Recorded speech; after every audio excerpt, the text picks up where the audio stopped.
How to fix Valorant stuttering and boost FPS in Valorant on Windows. 1. Install all Windows updates. 2.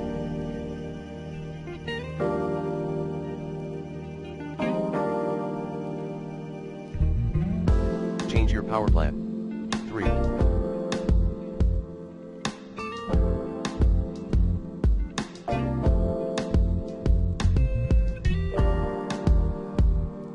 Update your graphics driver using the recommended Avast driver updater in this video guide. 4. Lower your mouse report rate by tuning it down to 500. Here, we took using Logitech gaming software as an example. 5.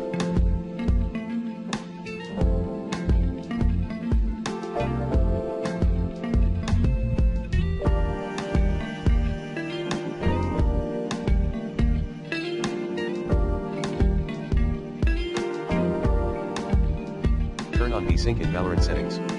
6. Empty standby memory. 6.1 Check standby memory status via WTM's resource monitor.